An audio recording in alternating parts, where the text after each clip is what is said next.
All right, and this is the first ever episode of Polar Sports. I'm Chris Akonis. I'm joined by my regular co-host Austin DiSavino, also known as Austin from 78.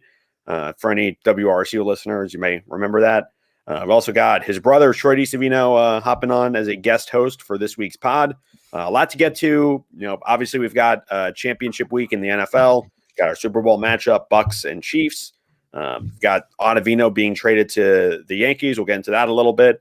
The NBA deciding for some reason to have an all-star game despite the pandemic. So we'll see how that goes for them. And the NL came out and said that they will not have a DH like they did during the shortened 2020 season. So a lot to get into. I'm going to start obviously with championship week. Two very intriguing matchups going to this. NFC title game was the Packers and the Buccaneers up in Lambeau Field. One of the all-time great quarterback matchups in Aaron Rodgers and Tom Brady, matching up for the first time in an NFC title game. And the big talking point in this one, the one that everyone was yelling about on every sports talk show I listened to, from Le Batard to the Fan, was the decision by Matt LaFleur to kick a field goal down by 8 with just over 2 minutes to go in the game. So, Austin, want to get your thoughts on that? Yeah, no, I was glued to that. I was glued to that game. But before we do that, I want to tell the people who we are and why they're listening to Polar Sports. It's our first episode. It's our test episode. I don't think anyone's going to be listening right now. Chris, who are you and why should they be listening to us? I know you just asked me a question. I'm turning it right back on you. Well, we are, this whole thing with Polar Media is really revolutionary. We've got podcasts and every little topic, starting with our flagship podcast, Can We Just Talk? Polar Music, Deep Fried Medicine, which you host, Austin. Yep. And we didn't have a fully sports dedicated platform, which is, a little bit odd that it took us this long because this media company is full of sports fans. So it felt natural to get a sports platform up and going. So we decided just to give this thing a go, and we're kind of just testing everything out right now. Going to see how this takes us, but it should be fun. Yeah, I agree. And I think the thing behind it, because we've been saying since the very beginning, Chris, Troy, we'll let you talk in just a minute. But Chris, we've been saying since when we first started recording, Can We Just Talk? When are we starting sports? And I think all of us are inspired by different podcasts or shows. We all like the Le Batard Show. I'm a huge Preston and Steve fan out of Philadelphia. I grew up listening to morning talk show radio stuff, doing radio in college, and we just want to have fun. And we enjoy sports as fans, and we've played it in different aspects of our life. But we're not. If you're looking for a meathead sports show that's going to be breaking down the X's and O's, skip. Don't even waste your time with us. We're telling you right now, you're not going to like our show. We're going to try to give fun opinions. We're going to try to give insightful opinions and maybe give different thoughts on things. But we enjoy sports, and that's what we want to bring to this. We want to talk about sports the way that we enjoy them and take them in. And Troy, I see you smirking. We invited you on this first episode because we'd like for you to be somewhat of a fixture, because I know you and I talk sports a lot. We have a lot of disagreements. I see you smirking. What are you smirking about? A good idea when you introduce a new podcast is always to tell your listeners not to listen to it. Hell yeah. But no, yes, that's what I was smirking about. Well, I mean, we're attracting a very certain type of sports fan, Troy. We're not tune in to hear two people yell at each other about sports. If you want that, you could listen to Stephen A. You can listen to Skip. You can listen to Greeny or whoever. Well, no one wants to listen to Greeny. I'm a Jets fan. I don't want to listen to him. But seriously, that's not what we want to do. We lean more towards the Le Batard spectrum. So that's just sort of what we're all about. We don't want to mislead people into thinking that this is one kind of show and it's another. It's not. It's this specific kind of show. And we're going to have biased opinions on here. We are not. Yeah. We are not like me. I can speak for me. I'm not a journalist, so I'm not being held to any faux journalistic credibility about presenting it. If I'm talking about the Eagles, you're sure as hell going to hear me trash on the Eagles because I hate the Philadelphia Eagles. But I will give them props where needed. So I try to be objective. But Chris, to go back to your original question, Matt LaFleur kicking a field goal down by 8. I think I've seen analytics from both sides. What, Troy? I thought LaFleur just reminded me of dodgeball. LaFleur. Well, it also reminded me of that argument that we got into at the end of the summer in my living room about Mike McCarthy and the Packers, but we can get to that later. It was dumb because you have the baddest man in football, Aaron Rodgers. I've said this before. I think Aaron Rodgers is the most talented quarterback that has ever played. He is like, don't come at me with like he hasn't won Super Bowls. No, I didn't say successful, and I didn't say greatest. I think Aaron Rodgers is the most talented football player to ever play at the quarterback position. So if that's what you have in your backfield, you have the big 1-2, Mr. Mustache, Mr. Championship Belt, you need to ride with him and don't put the game in the hands of Tom Brady, because you know what Tom Brady does? He does that. He does exactly that. He takes it down the field and he wins the game, so you never even get the ball back. And that's what happened. And he's a young coach. He's got to learn. But unfortunately, Aaron Rodgers is not young in his career and doesn't have much more time. Well, I think that, you can criticize Matt LaFleur, and I think that that's fair. But I also, it's also worth pointing out that if you look at the weapons around Aaron Rodgers in Green Bay, it's not nearly what it should be. There are some good players, like Davante Adams, has developed into a top wide receiver, and you can make the case that he wouldn't be where he is in his career now if you were playing with merely an above-average quarterback instead of Aaron Rodgers. He's got Jones in the backfield, and then there's a bit of a drop-off. But Aaron Rodgers is one of those few guys where you could put him on an otherwise 6-10 football team, and he'll take you to 12, 13 wins every year. Without a doubt. And I mean, if you look at that draft, the most impactful player on that draft that they got was their third string running back, A.J. Dillon, who only had as many snaps as he did yesterday because, they were short due to injuries in the backfield and they needed him to step up. And I mean, it's not really his fault that all the other players that got drafted stunk, but that's where the Packers are. I believe it was Belichick who said this. Brady will never admit it, but even deep down inside, I think he knows this. If you put a quarterback who does what Aaron Rodgers does, which is everything, you put him on Belichick's prime Patriot teams, it would be like the 1960s Boston Celtics. Yep. Like they would literally win the Super Bowl every year. People would stop watching the NFL. It'd be like the Crimson Tide in college football, literally. It would be a bloodbath of biblical proportions. That is what we'd be dealing with if Aaron Rodgers were on a functioning football organization like what the Patriots were when they had Tom Brady. His career was squandered away by Mike McCarthy. He won a Super Bowl. He only won one. It's a shame that he's been to one Super Bowl. That organization, the offensive line for the Packers every year should be taken to trial for manslaughter for what happens to Aaron Rodgers, because he's never had a really good offensive line. And it's just, they have that Bakhtiari guy, I think. Is that his name? Yes. He's really good, and recently they've gotten better, but he's just never had talent around him. And go ahead, Troy. I know you want to get in here. I mean, you can't say he's never had talent around him. He has Davante Adams with him now. Well, relative to what he should have the last few years, relative to what other contenders have built around their quarterbacks. I mean, look at the Kansas City Chiefs. It is a murderer's row of wide receivers and running backs and pass-catching running backs. Arguably, Aaron Jones and Davante Adams is one of the best wide receiver running back duo in the league. But who else is there? I mean, you have Tyreek Hill and a steep drop off, Troy. That's what I'm saying. Oh, after that? Yes. Yeah. They had several younger wide receivers step up this year. They had a wide receiver playing running back for 2 years. Listen, he has a lot more talent than a lot of quarterbacks have in this league at this point in time. As long as he's not Sam Darnold throwing to Braxton Berrios, I guess his team's loaded then, right, Troy? Let's look around the league. There's plenty of teams who have worse skill position players, and they still get us. They still have the same season outcome as the Packers every year of not winning a Super Bowl. Talentless team makes it to the championship game. The Patriots did it. If the Patriots did it year after year after year, but we talk about Aaron Rodgers being the most talented. Look what Tom Brady did. He just went into Lambeau and knocked off Aaron Rodgers. Obviously, he has more talent this year, but guess what? You know how many years Tom Brady did it in that type of greatness without any skill players like that? I'm not a Tom Brady. Wait. You think Wes Welker is not a first ballot Hall of Famer? Julian Edelman, Chris Hogan, those guys were elite. Rob Gronkowski.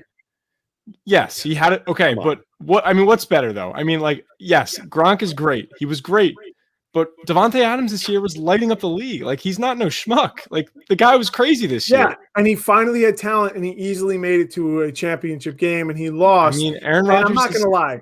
Aaron Rodgers has made it to the NFC Championship game 4 times without winning a Super Bowl now. Like, All right, but how many of them has he won? He's won exactly He's won 1 of 5. So yeah, he's won exactly the lost same 4. amount as Tom Brady has, and Tom Brady's been an NFC quarterback for exactly 1 year. Yeah.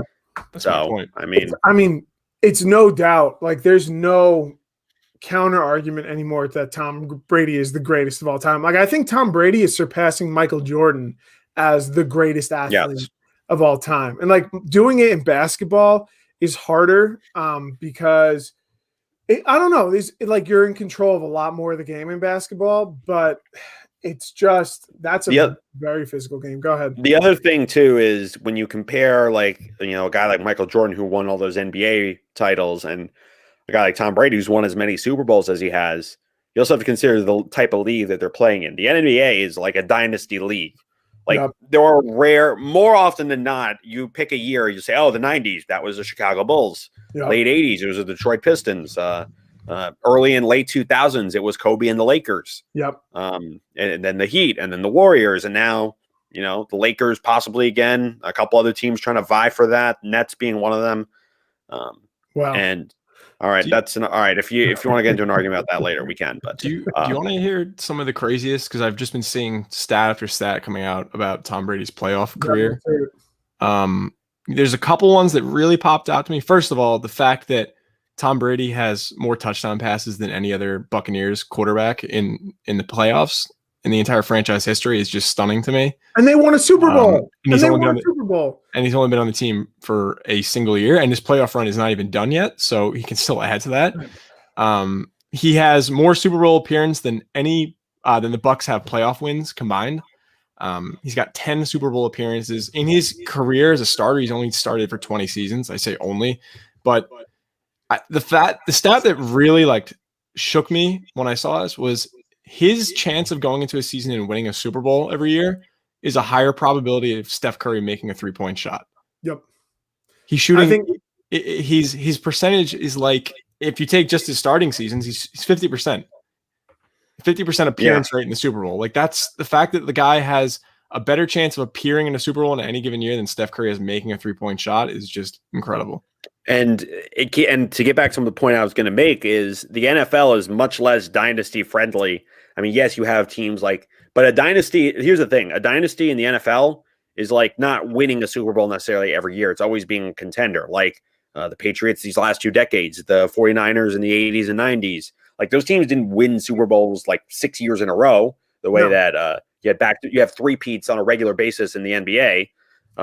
So it's you also have to put Brady on a higher pedestal, as painful as it is for me as a Jet fan, because he did it in a league that's a lot less conducive to consistent greatness. Go ahead. Sorry, Chris. No, you go ahead. I was going to say, and in the NFL too, the way the salary cap is set up, like you have so many more guys to pay under a salary cap like that. That's why it's harder. And that's why if you have a good quarterback and at a good value, right, on their rookie contract or their first contract afterwards, that's when you have a chance to win, because then you're able to build. I mean, look at every team that signs a big quarterback contract. Like you think to Joe Flacco when he signed his, Ben Roethlisberger, ever since he signed his, they haven't been able to sniff the Super Bowl. And Tom Brady never was the highest paid quarterback in the league ever. And that because they always were able to have the QB be the position that they're getting at value, in addition to all their other positions, because they would go into it and be like, they know that they're not going to overpay for someone because they can get similar value at less cost. And I think I also like to go back to the game. I think this game really cements Tom Brady as this figure in sports. Like Belichick didn't make the playoffs, and Tom Brady went to the stinking creamsicle Buccaneers with crazy Bruce Arians and his glasses and a team that couldn't put anything together, right? They had. Whoa. We are not Right. going to trash Well, talk Bruce Arians on this show. I hold like on, Bruce hold Arians. on. but he's a dude. Hold up. Bruce Arians, good coach. I love Buccaneers Bruce Arians. had a lot of skill talent on that team with Mike Evans and Chris Godwin, and then you add a guy like Gronk.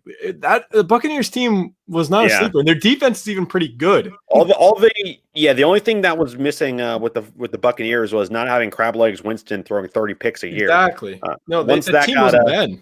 Yeah, and even then, like that. How many teams could have a quarterback throw 30 interceptions a year and still be like 7 and they 9. were in the mix for the Yes. playoffs, even though they never made it. Like they were talented enough to do it. It was just, it was just Winston. He threw a lot of touchdowns. He produced a lot offensively, but Jameis giveth, Jameis taketh away, and that was just the motto of the story. That's why they ultimately decided to gamble on Tom Brady. And hey, I would say it paid off, especially for huge. Yes, and especially for a fan base like the Buccaneers, who are like one of the few that can really go up with the Jets in terms of just collective misery. No, the Buccaneers? Jets have it a lot worse. If we're looking across their whole history, Buccaneers won the Super Bowl. They've only been around for like 30 years. They've won one Super Bowl, though. Well, they've been around for longer than 30. Maybe like 40. They were in the 80s, 70s, 80s. Like they're not that was old. their first year, but but my point is they're not like they're not like the Steelers. They're not like the Patriots. They're not like a perennial dynasty, though. Chris, there's the Jets and the Browns, and then there's everyone else. Whoa. I mean, I'd be curious to see I'm also like in the 80s and 90s. I'm not as knowledgeable. I know that they were good with that stretch. It was the early 2000s, right? They had one good year with Gruden. They had one good year. Yes. One. That's it. And they never. There's a good tool on 538 that I play around with from time to time, where it's like the complete history of the NFL. It has the ELO rating of every NFL team ever. So like you could plot like when the Jets were good and when they were awful. One is more frequent than the other. And you can compare with every other franchise. You could actually look at, say, who was worse in the 90s, the Jets or the Browns, and so on. So I'd be interested to see if you could average the data. What franchises would finish where? I mean, like you said, Troy, Jets and Browns would be near the bottom, if not at the bottom. But Texans. I don't think the Buccaneers would be too far behind, if I'm being completely honest with you. I don't think they're bottom 5. I would imagine like the Jaguars, the Browns, the Jets. You probably could even throw the Bills in there.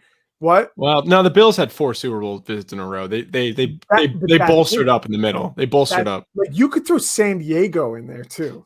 But just think of all the years, like even the Bills were never their last place in the division because they got 2 free wins against the Jets and the Dolphins. Yeah, well, I guess it also depends on what you value more, necessarily wins or losses every year, or like, stuff like making the playoffs and getting rings. Because the Buccaneers didn't have a ton of awful years. I think that's like one argument in their favor, but they hadn't made the playoffs in, 9 years before this? 9-10 years? So, like, you got to look at that, too. Like, yeah, you're winning 7-8 games a year, but what good is it if you don't go to the playoffs? Yeah. So like at some point, there stops being a difference between 8-8 and 4-12, other than, a worse draft pick. So you got to keep that into consideration, too. That's part of the reason why I mentioned it, because they had such a long drought. Yeah, 44 years. 44 I know years. that the Buccaneers had like a Chris Ash record coming into the NFL. It took them like 3 years to win their first game. They were and I'm not saying because I like remember it, but that's weird because when I was don't remember it Chris either. remembers it. When I was little, they were a new team. They were like one of them. They were like considered new, like what the Jaguars are now.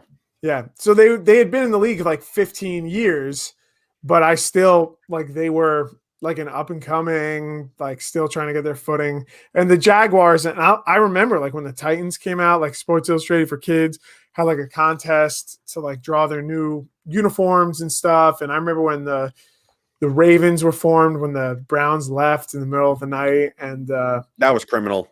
The Ravens don't deserve to exist. That's why I hate the Ravens. I hate them. I just hate the Ravens. They've also elevated like that fraud Joe Flacco for so many years. Oh my gosh. And Ray Lewis. Like he was talented, but like oh God, you just know he's so annoying to be around. I mean, Ray Rice was at least a good guy, right? Oh, like is this true? We were actually before Jets have only been in the NFL 9 years more than the Bucks. Well, you also got to take into consideration the AFL years too. That was the first decade I think they were in the AFL, so they've been around a little bit longer than that. But that's a good point. The Buccaneers have been around longer than I kind of realized. Yeah.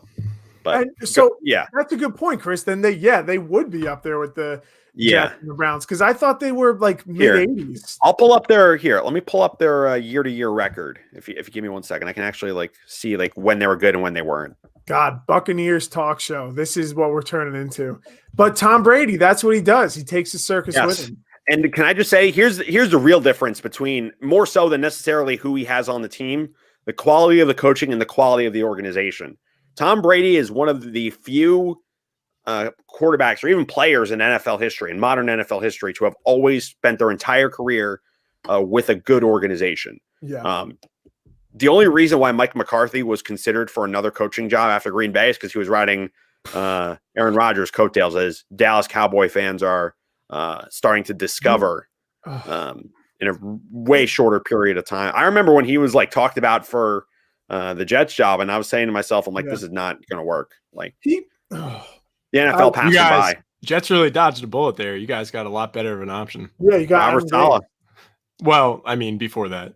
Oh no! That man is an abomination. He's going to end up being rehabilitated by Nick Saban, like Kyle Flood was, and he doesn't deserve it. He should be he should be a barista at a coffee shop, much worse than Starbucks. That's my opinion on where Adam Gase should end up post Jets. Wow, but that's a scorcher right there. Jeez. Yeah, no, does not deserve to work in football. Maybe the Italian Football League will take him, but. Oh my God. I wouldn't bet on it. Yeah. I mean, I agree with you though about Mike McCarthy. I think as long as Jerry Jones has anything to do with the Dallas Cowboys, they're never going to sniff a Super Bowl ever. And I just feel so bad because I love Dak Prescott, but if he re-signs with the Cowboys, he's signing up to have his entire career wasted. Mark my words. Yes, signing up to have his whole career. I mean, absolutely wasted. You know who had if we're on the subject of quarterbacks having their careers wasted, a guy who I think isn't given as much respect because of the team he's been on, Matthew Stafford. Oh, I thought you were going a different route. Yeah, I've been saying that for years. Matt Stafford's a good quarterback. If you were on a even above average team, he would have at least contended for a Super Bowl at some, and he still might. He's on the trade market now. I mean, a team like the Colts is probably, if it weren't for Deshaun Watson, they probably would have already scooped him up, and that's a whole nother can of worms as to where Watson's going to go. Yeah. But the difference between those two is Stafford and Watson he's 25, he's under contract long term. He doesn't necessarily have to go to a win now situation. If he likes and I'm just using this as an example, being the completely unbiased journalist that I am. If he likes what Robert Saleh and Joe Douglas are putting together in New York, he has the leeway. He's got another decade plus of his career left. He could say, all right, it might take a year, but I like what they're putting together here in New York. Matthew Stafford doesn't have that luxury. He needs to go to a contender, and needs to go to a contender now. I think the Colts would be a good destination for him. If the Saints aren't sold on Crab Legs or Taysom Hill, I think that they can they could be in the mix for that. I could see the Saints working. I could see him working with Sean Payton. Really, and he's a Texas guy too. He grew up in Texas. You know who his high school teammate was? No. Clayton Kershaw. Really? They pitched on the same high school team. Could you imagine? Oh, wow. I did not know that. I don't know if he was a pitcher, but he was on the baseball team with Clayton Kershaw. And I could see him going into Sean Payton's system. And he's a Walmart version of Drew Brees on a bad team. The dude can bomb it downfield. He can stay in the pocket. He can take a hit. I've been saying it for a long time. Matthew Stafford is good. I used to pick him in fantasy every year. Troy would make fun of me. No, I'd make fun of you because you pick Jay Cutler every year. Don't try to pretend like you were picking Jay Cutler. Yeah, there was never a year. There was never an acceptable year to take Jay Cutler. That's Sanchez, and I still did better than you in fantasy football. I won that year, bro. Matthew Stafford is like a Walmart brand of honestly, Aaron Rodgers. The guy is really, really underrated, vastly underrated. His skill set could transfer very well over to what Aaron Rodgers does for the Green Bay Packers. And he probably could get the Packers to an NFC championship every year and then lose because he chokes. I don't know. That's not even close to true.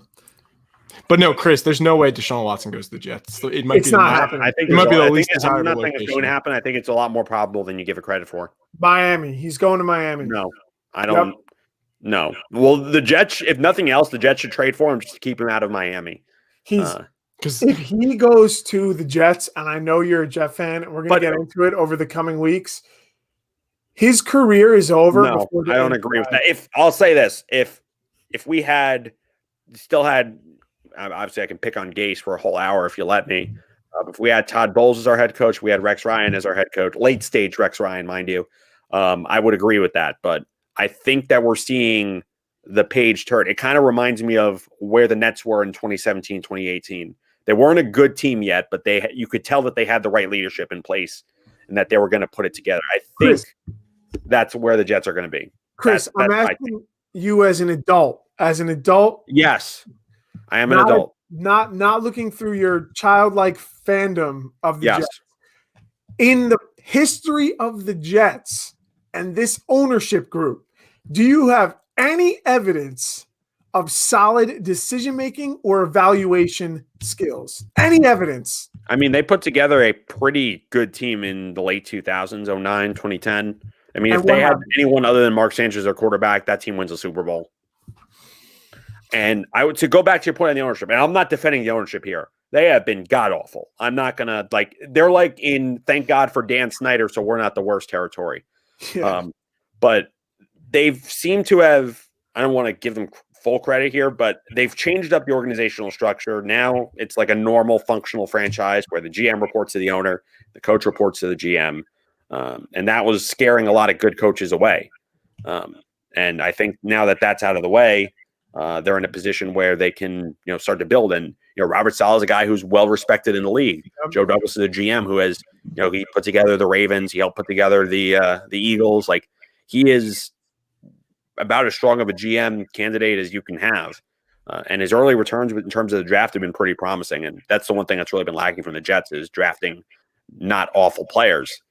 So if early returns are any indication, I think that the Jets will be much better in the next few years than they've been in a while. But back to the Tampa Bay Buccaneers, they previously made the playoffs in 2007, which is, I was in the first grade when that happened. They had not won a playoff game since before this season, 2002 Super Bowl against the Raiders. Yeah. And they had one of the longest playoff droughts in NFL history, 13 years for this last drought, and then 15 years between 82 and 97. So that's what I mean. Like, they have a lot of years where they won like 8, 9. They even had a 10-win season where they didn't make the playoffs. But in terms of actually making the playoffs and doing stuff there, they're one of the worst teams in the NFL, and it's not even close. But so if you're a Bucs fan, you're sitting happy right now. Yes, and that's why I'm kind of, as much as I don't like Tom Brady, I'm kind of happy for Bucs fans that they're at least there are no Bucks fans. Not for the There Bucs, are for none. their There's fans. it's just Brady fans that are only rooting for the Bucks right now. No, Chris, there how many are Bucs fans do you know? that are following the Bucs? Not in New Jersey. In New Jersey, I don't know any Bucs fans. There's Down no in Bucs Tampa, fans they in care about not the even team. in Tampa. No, there's Bay, no they Bucs do. fans They in do. Florida. Yes, They they have do. to build There's one barely of any those Dolphin pirate fans in ships. Florida. There's no way. Oh, I can regrettably tell you there are plenty of Dolphin fans in Florida. Chris, you know how you know I've had to interact Well, with them. yeah. the Buccaneers are the most selected team in Madden because everyone just moves them. There are no No, Buccaneers. that's the Jaguars. I've relocated the Jaguars to It's- London several times. It's the And Jaguars, the the Buccaneers. football team. They're both. There's no fan bases for those two. teams.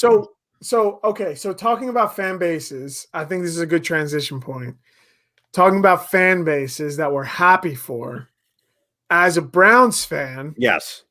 one of the few owners that did not vote to approve the Baltimore Ravens, the Browns move to the Ravens, were the owners for the Bills. So the Bills fans, even though their season ended, they have to be excited for the future, do they not? They should be very excited for their future with Josh Allen, with that defense, with some of the weapons they have on that team. As a Jet fan, it scares the crap out of me that I got to deal with that in my division. It's like we finally got released from the grip of Belichick and Brady.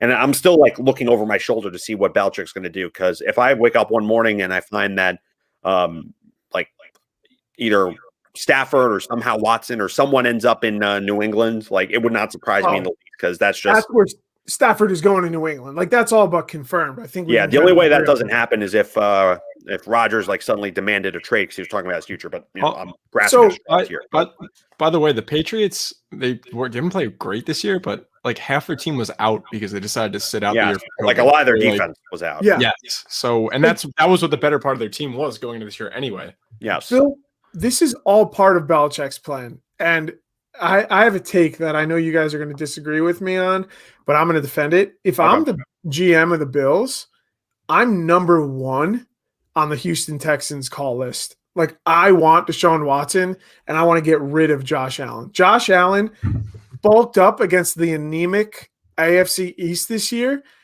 He played well. What? I'm not even going to let you finish. What are you talking about? The guy's about to be runner-up for MVP in the NFL. What are you talking about? He had a fluke season, and I think you saw that last night. The dude put under pressure. He still can't make the throws he needs to make. And when they took away his running game, he wasn't able to do anything. He was responsible for what? Like no touchdowns, 1 or 2 touchdowns last night?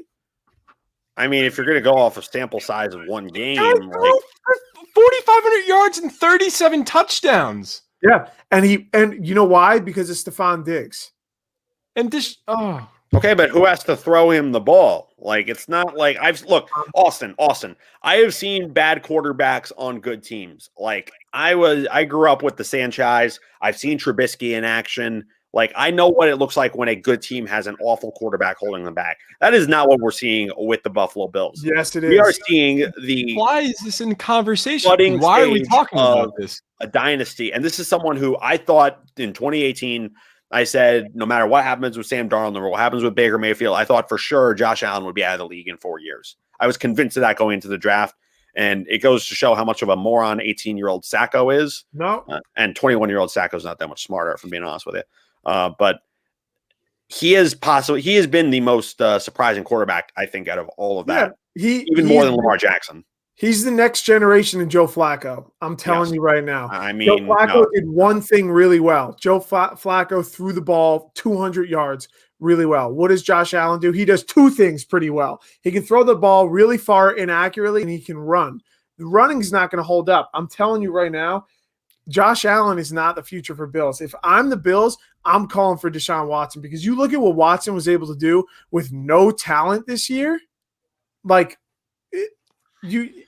it's an easy decision. They're a quarterback away from being in the Super Bowl. If they had Deshaun Watson this year, they're in the Super Bowl, no questions asked. Why would you think that? What does Deshaun Watson prove that Josh Allen has improved? That makes you think that he can do that? He had DeAndre Hopkins. They didn't do anything when he was there. They made the playoffs when he was there. Josh Allen just made the AFC Championship game. What do you like? Deshaun Watson didn't make it that far. He had 1 season, 2 seasons to do that, and he was hurt. Josh Allen's been in the league for less time than Deshaun Watson, and he's only had. And he's gone farther. Season. He had one. I'm telling you, they've had the same amount of chances. They've had the exact same amount of chances. Okay. I'm just saying, time will tell. Time will tell. Josh Allen is not the future for the Buffalo Bills. Yes, he's good. He's good, but he's not going to get them to a Super Bowl. It's just not going to happen. And the other thing is, out of all of the teams and the potential packages that they could offer to the Houston Texans, who are going to want a ton of draft picks, because they're basically going to have to reset their whole franchise if they move Deshaun Watson. And I think it's a matter of time before they do. Yeah. The Buffalo Bills do not have the draft capital to ship to Houston the way that New York or Miami or a couple other teams do. Because this is a team that's already got most of its pieces in place, but it's not going to be trading any other core position players. I'll tell you that right now. Even if they were interested in Deshaun Watson, they wouldn't do that, and they shouldn't, because that would be catastrophically stupid. I hope if I were as an AFC East rival fan, I would hope they'd be that stupid, but they're not. No. But here's my point here's the thing. If you're the Houston Texans, you are about to give up a generational quarterback because you decide to piss him off. Is Josh Allen generational? No one is saying Josh Allen is generational. Watson. But put yourself in the shoes of the Houston Texans, as poorly run as they are. They're going to you're want missing- way more than like 2 firsts for I agree. Deshaun Watson. And the Bills do not have anywhere near the capital that other teams do. So they're not even like it's not even realistic. And I'm not saying it's gonna happen, but if you're the Bills, you should be calling them at least. You should be making a call. You should be making a call to see hey, the Texans were stupid enough to trade Hopkins. They're about to be stupid enough to squander away, like you said, a generational talent. They should at least be making a call because maybe they're stupid enough to do something else. Maybe you could dangle Josh Allen in front of them and they'll take Josh Allen. I think it's more likely if they get a young quarterback in exchange for Deshaun Watson, I think it's more likely they end up with Tua just because the Dolphins have all those extra picks. Guys, what are we talking? This is the stupidest sports conversation I've ever heard. Why the heck would they trade the running up MVP of the league? They just made the AFC champions. What are we talking? Because I can't deal with this stupidity. This is awful. Austin, what are we talking about here? That's how bad it was. It literally cut off his stream. Do you want to repeat what happened in the 90s of just not being able to win it? Because that's what you're about to get with Josh Allen. What has Deshaun Watson showed that he can win? He's shown less. Josh Allen has made it farther than Deshaun Watson in less time. No. With less talent around him. Not true at all. He had DeAndre Hopkins, the best receiver in the league, arguably. What are you talking about? Who else? Did he have anyone good on his offensive line? Did he have anyone good in the backfield? Did they have anyone good on defense besides Captain Wannabe America, J.J. Watt? God, they didn't. They've always had a bad team. Always. And he's always been under pressure. That's the thing with Deshaun Watson. If you watch any of his games, he takes a snap and he's under pressure immediately. He's never had protection. Josh Allen, it's the same thing with the 2016 Dallas Cowboys. Dak Prescott, I think, is a top 5 QB in the league. Don't get me wrong. But Dak Prescott benefited from one of the best offensive lines in the NFL that year. Same thing with the Bills this year. They have a great offensive line. If you give any quarterback that has any semblance of talent in the NFL time like that, they're going to look really good. And the offensive lines don't hold up. You have like 2 or 3 years of them, and it's not going to hold up. I'm just telling you. All right, here's the deal. Wait, no, hold on. I want to respond. You're looking at just quarterback talent. You can use wins and losses. What? Chris, what Austin's just saying is completely false. No, it's not. In 2019, the Texans were the only team in the league to have a pass block grade north of 70 for every single one of their starters' offensive line. 2019, the Texans? Yeah, a year ago. Laramie Tunsil, Max Sharping, Nick Martin, Zach Fulton, and Titus Howard. They were the only team in the league to have an entire starting offensive line to have a pass block grade north of 70. Not to mention they went. Yeah, what was the record though? They finished 10-6. It's not false. It's that's stats. That's true. Like, yeah, there's no argument to be made here. Yes, there is an argument to be made. You guys honestly, if I'm the Buffalo Bills and the Texans call me and be like, "We'll trade you straight up Deshaun Watson for Josh Allen," I'm thinking about it because there's no proof that it showed that Deshaun Watson is by far away better. Josh Allen fits into the system already. This doesn't make sense. Troy, if you're the Texans and the Bills call you saying we'll give you a just as young, actually younger quarterback in terms of contracts, a guy who's still on his rookie deal and who has already cemented himself as an MVP candidate, a guy who had a passer rating this year of 107, which is pretty damn elite. That's like the best case scenario. That's like the only way you could get anything back for Deshaun Watson. It doesn't involve losing for the next 5 years. Deshaun Watson is the better quarterback. There's no question about that. But the Bills have a quarterback that is good enough. They have a quarterback that is good enough to win them a Super Bowl, given the talent that they have around them. You ready for this? Sorry, go ahead. I'm sorry, Chris. Go ahead. I'm sorry. No, I'm done. Deshaun Watson's bad pass percentage, his worst bad pass percentage was in his rookie year. Deshaun Watson, 2018. He's only 3 years in the league. So 1 year, you guys are acting like there's all this giant. Watson only has 1 more year in the league than Allen does. One more. His worst was 17% of his passes were bad. Worst. He's only gotten better. Right now, his bad pass percentage is 15%. Josh Allen's best is 16%. And that was this year. Before that, it was 20% and 25%. So, like, don't come at me with Josh Allen is like amazing. That's not that much. That's not that far off. It absolutely is that far off. But It's here's the other thing you got to 1% keep their in mind. If you're the Buffalo Bills, you've got a guy that can clearly win you games. He's a guy who's capable of, being – I mean, they were a game away from the Super Bowl. And the guy's only, what is he, 23, 24? Yeah, he's young. And you've got all right, you're like maybe one or two supplemental pieces away from really competing with the Chiefs at a high level. Because as good as the Bills were this year, it's clear that the Chiefs are just on another level.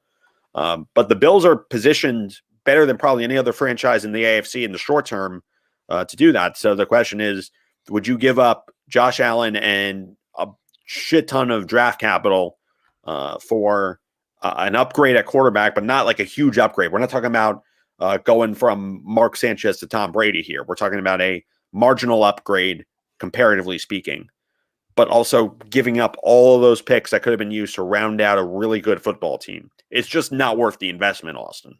It just isn't. No, I'm not saying, look, they should be taking the call. Okay, but that's going to be a 30-second phone call. Don't take the call. Josh Allen already fits your system. He already knows your entire team. It would be an awful move. Awful. That's a Jets move right there, honestly.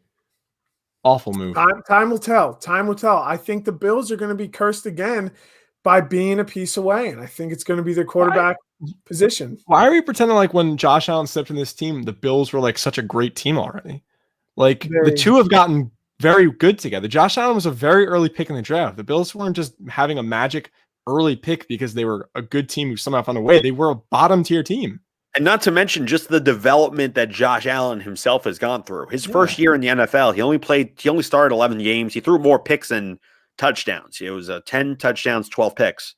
And he threw a 52% completion percentage. And over that time, he's gone from that in 3 years to an elite quarterback, a guy who threw almost 40 touchdowns, threw for 4,500 yards, and not even at his peak yet. He's got some development to grow with. And again, this scares the crap of me as a New York Jets fan, which is why I'm so anxious about making sure that Deshaun Watson, if he's not in Jet Green, he's not in our division, because that would make our lives substantially harder. And God knows what happens with Belichick, like we mentioned before. But don't be afraid of the Bills. Don't be afraid of the Bills. They're a good team. You're going to be easy for you to say. You don't have to play them twice a year.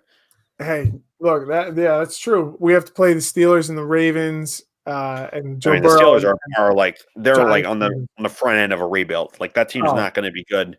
It makes me so happy to see Ben Roethlisberger crying on the sideline. Inject that straight into my veins. Please, if you could put that into candle form, I would buy every single candle. Yeah, it was a good year for tortured fan bases between the Browns ending the playoff drought, the Buccaneers getting to the Super Bowl again. Really, yeah. All right. So speaking of we spent a lot of time talking about the team that lost and Josh Allen, who wasn't good enough to get them to the Super Bowl. And I like Josh Allen. I like the Bills. No, you don't. You hate the Bills. You've told me you hate the Bills. Don't pretend.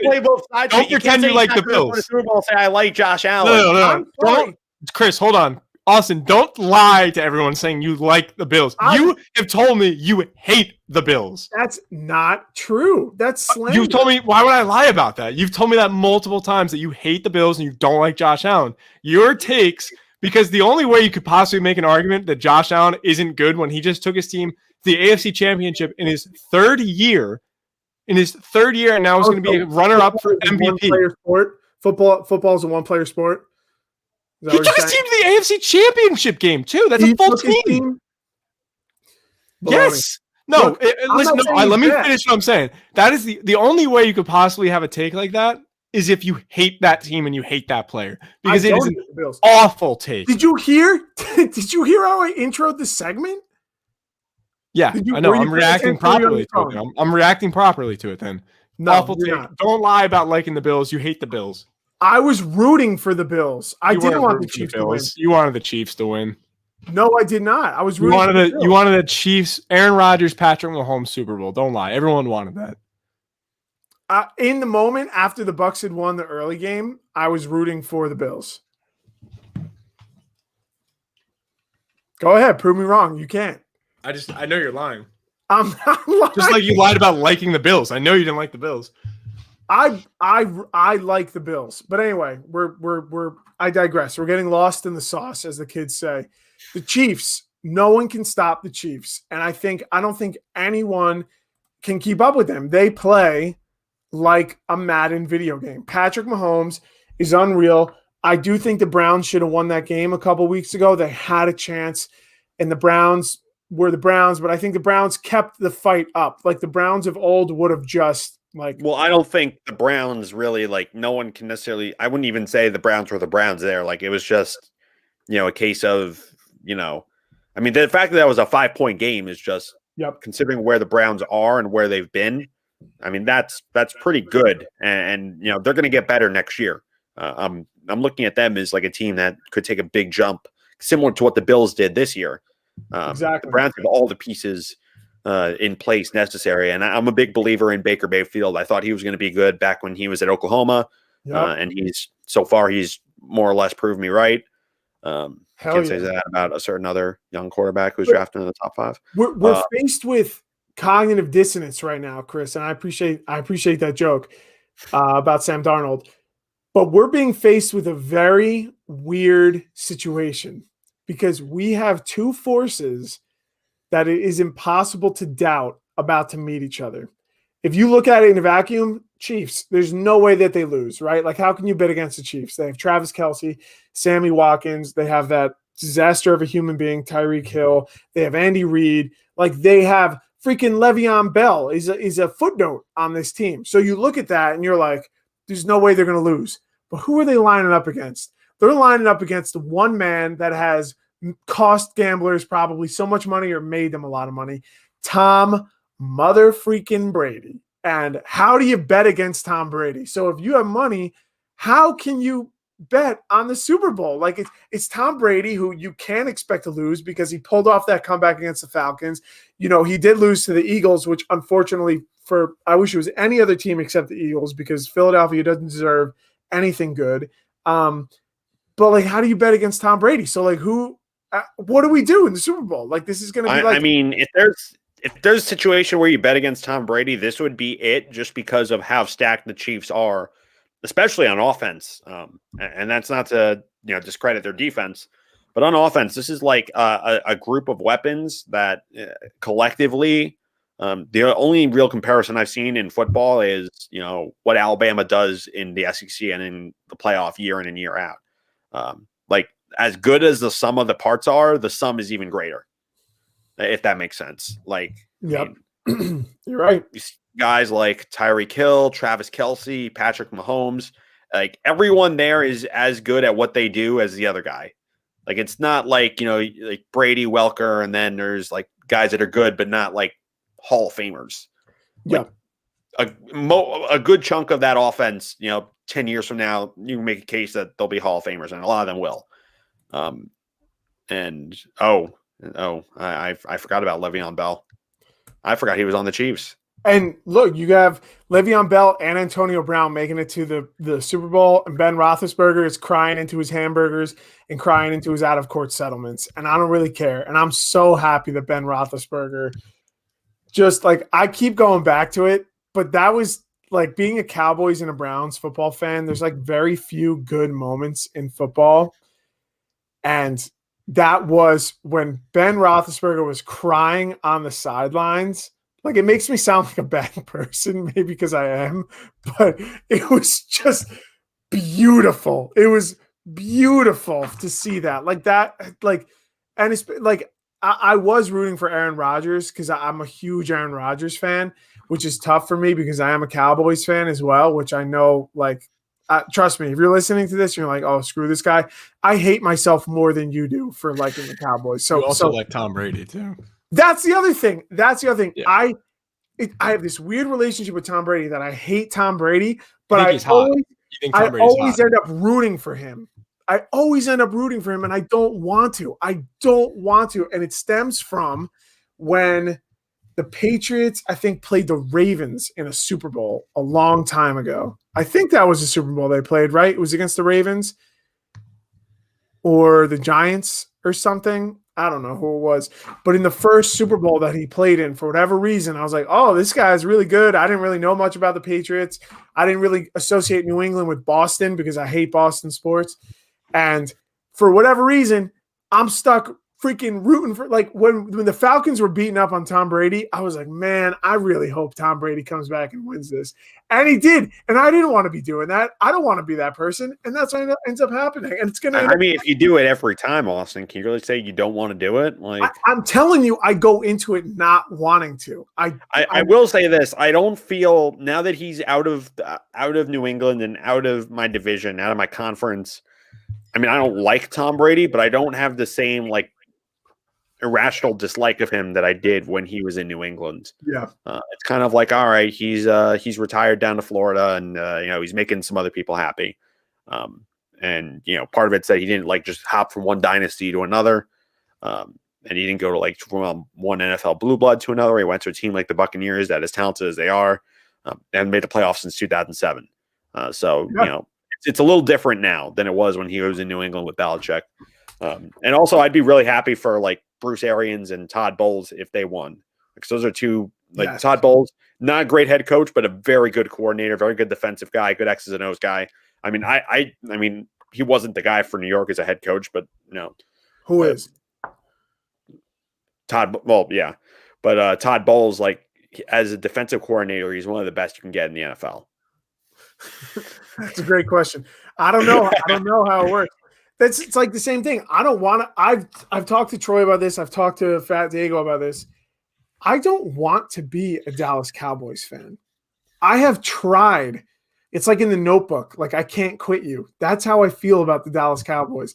Like, I've tried to not watch them and not pay attention to them, and I can't do it. I get sucked back in every year, and I don't know what's wrong with me.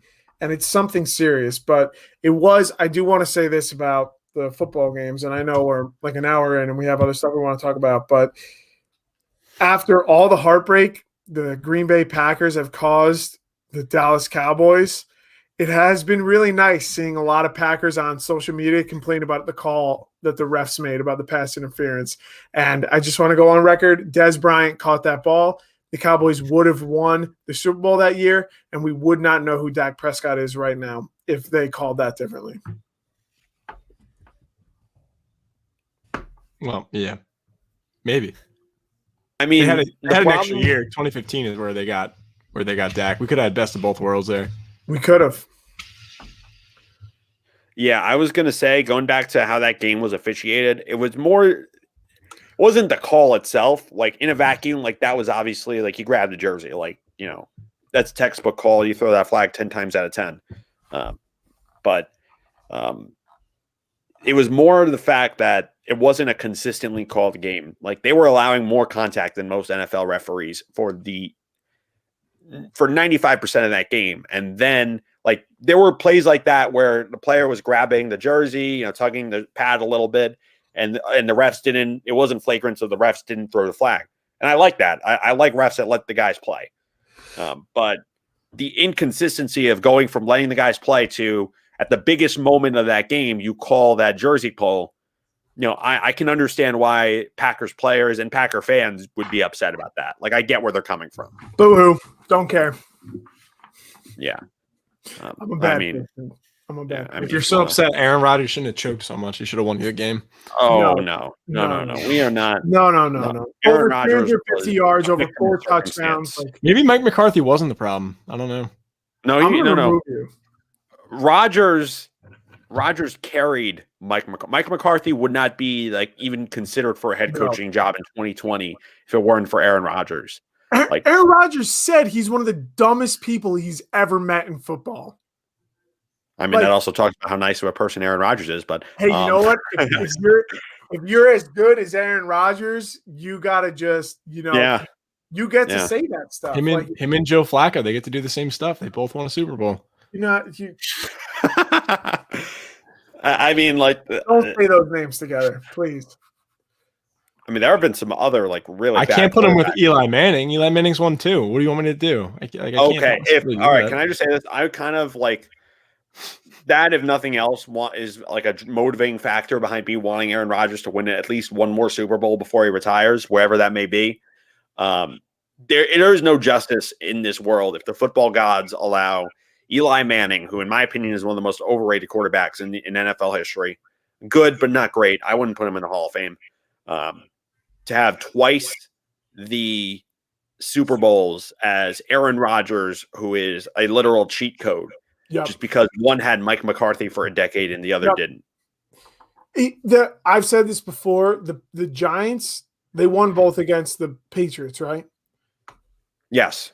The Giants did not win those Super Bowls. The Patriots lost them. And I think there's a big difference. Like the Giants, and I'm going to get some people angry because I know we're in Jersey and there's lots of Giants fans. We have a lot of Giants fans that listen to this show, and they're probably going to tweet us and they're going to Instagram us and they're going to jump on the live chat next week. But though talk about fluke seasons, those teams made the playoffs as wild cards and then just got on fire. And, not just wild cards. They barely squeaked in. They were 9-7 each time. So anyway, but I think that's kind of where we're at with football. Do we want to forecast anything for this coming week, or do we want to talk about any trades? What do you think, Chris? Chris, you're the host, man. What do you think? Mean, I think we pretty much covered the big topics. There isn't there's a couple other things that are kind of going around, some MLB offseason, NBA stuff, but really it's all football right now.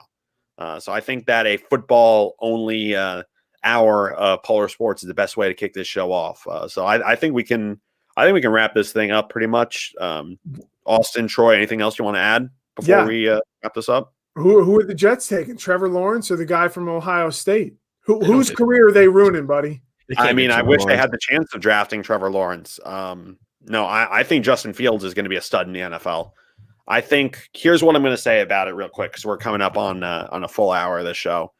Talk yourself into it, Chris. Come on. No, I'm not talking myself into anything. I always like Justin Fields. I'm on record back in October when the Jets were cruising to 0-16 about how I would have no problems with Justin Fields being the quarterback for my football team.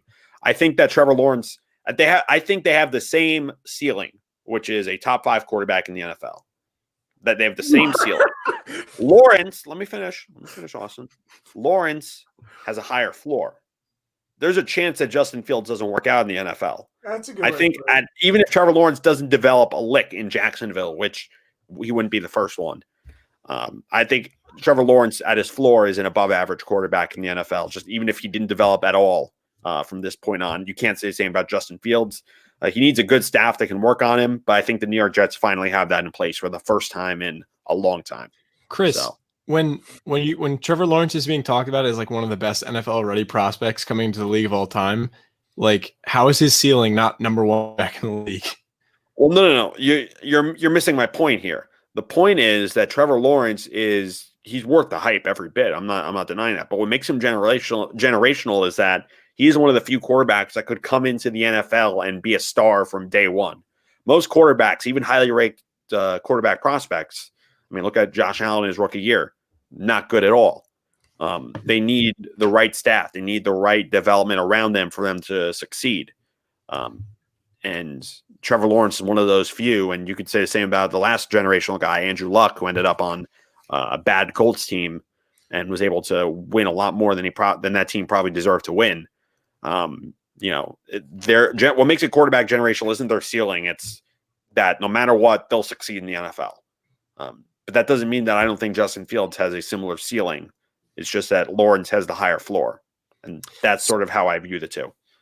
Was Lawrence on one of their national championship teams, or was that Deshaun Watson? No, Lawrence won a national title his freshman year. That was him? Yes. I can't remember. Did Josh Allen do anything in Wyoming? Oh no, he didn't. But anyway, he's made it farther than Deshaun Watson has in less time. By one game.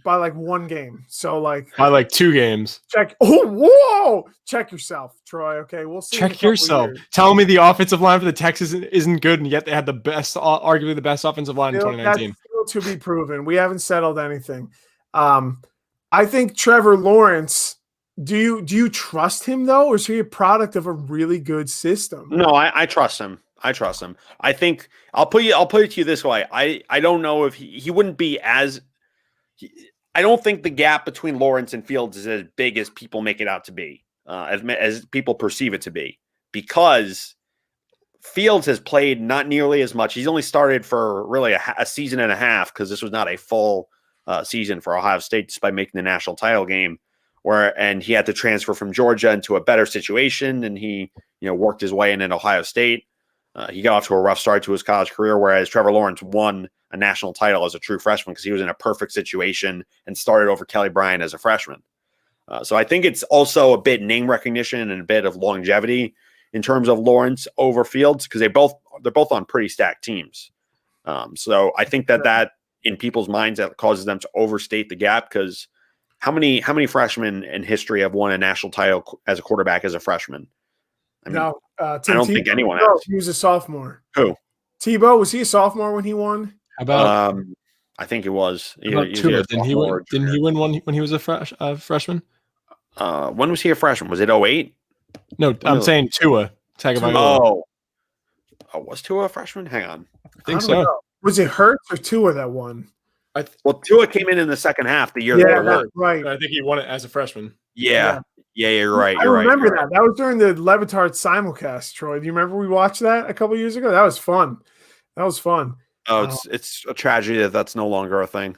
Oh, well, I bet they're going to start. Well, they might not have the rights to distribute it, but they might have like their reactions online. I wouldn't be surprised if they do that for the Super Bowl. But no, what I'm thinking too is, and I know we're wrapping up here, and I know I derailed us a little bit at the end, but I'm excited as we do this show.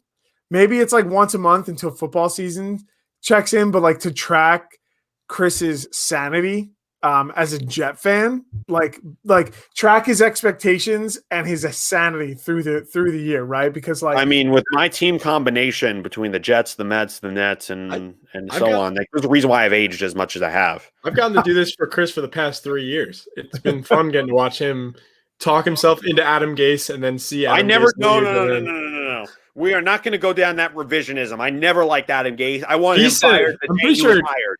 He said Le'Veon Bell was the problem. No, he was with Adam Gase, I think. No. I remember that listening to the radio. I was like, who is this Chris kid who's talking us into Adam Gase? I never said no. I said to myself, from the moment he was hired, he was going to get fired in 2 years. I trashed the Jets for hiring him. I trashed the Jets for not hiring a GM the same time they hired a coach and firing McCagnon after he I remember like tens of millions of dollars on both Le'Veon Bell, who was clearly washed, and CJ Mosley, who played a half of football in 2 years and has been stealing money from the Jets organization. Like, I remember you saying like, get rid of Jamal Adams, keep my boy Gase. He's the person this team I did not needs. say. Oh no, I've never remember this. My boy, no. Or was texting me. He's like, you just going a little crazy up there because you're a Jets fan. No, I never. I tend to look at the glass half full or quarter full. But I have never defended Adam Gase. That was where I drew the line. So don't even go there, Troy. I'm just reporting what I've heard. No, your sources are wrong. You're my source. No, I am not. I am not your source. Don't even. No. This is a diversion tactic. I'm not going to let it get to me. This has been. What'd you say? Sorry, go ahead. Oh, I was just going to sign off. You have anything else you want to add, Austin, before we wrap up? This is why this is a test. No, I just that's why I need to work on too, is like interrupting and stuff. But anyway, I'm gonna plow ahead regardless. I think we should do like a weekly sanity meter check-in. Troy, get on you're the graphics department. You've been demoted from CEO to graphics intern. I'd love to get like a Chris face on a thermometer, and he just gives us 1 through 10, like 7.8, and each week we just post Chris's sanity level, with the highest being completely insane and the lowest being like super happy with the team. And we just track Chris's sanity level as a Jet fan between now and the Super Bowl next year. Can do that. I wouldn't have a problem with that. Great. My sanity is going to go like gradually up as the Jets start to get their act together as a franchise. So it'll be We fun. can also have a delusional meter too, but we'll No. see. Yeah, that's a good one. They could be side by side. You're going to call me delusional for saying the Jets found the guy in Robert Saleh, but 2 years from now, that's going to end up on freezing cold takes, Troy. I'm warning you right now. Well, everyone's lauding that as a great hire, and I know we're wrapping up, but everyone around the league is like, that's just great. So it's got to be encouraging to see. Yeah, there's a reason why when Adam Gase got hired, Jet fans were like, "Dear God, no! Please don't let that be true." That rarely happens with a coaching hire, and it's played out predictably. Tennessee avoiding a bomb in Shiano. They knew. Oh, they knew no. Oh, yeah, that worked out for them very Bad choice well. of words. Bad choice of words. Wait, that worked out very Bad well choice for of words there. now they've got to. Wait, What? why? You said Tennessee and bombing in the same sentence. What happened? Like What 3 happened? weeks ago, there was a bombing in Tennessee on Christmas. Really? Oh, you're right. Oh, you're talking about what happened in Nashville. Oh, I didn't even think That's about that. Knoxville. What? But that wasn't like I thought it was clear that wasn't. It was the Christmas Tennessee bombing. It was at like I know, 6:30 in the morning. It was at a 5G tower. Troy's right. Yeah. Well, guess Austin's canceled now.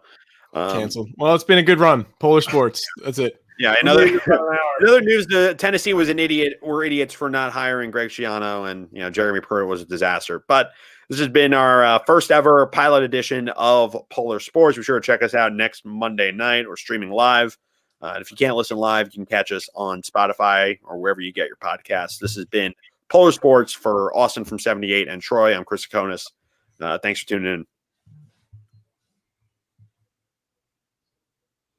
It's gonna be easy to edit this. You got to stop the live stream. You got to stop the live stream. Why? The people want to hear this. You want to hear us just everyone. having a private Zoom call?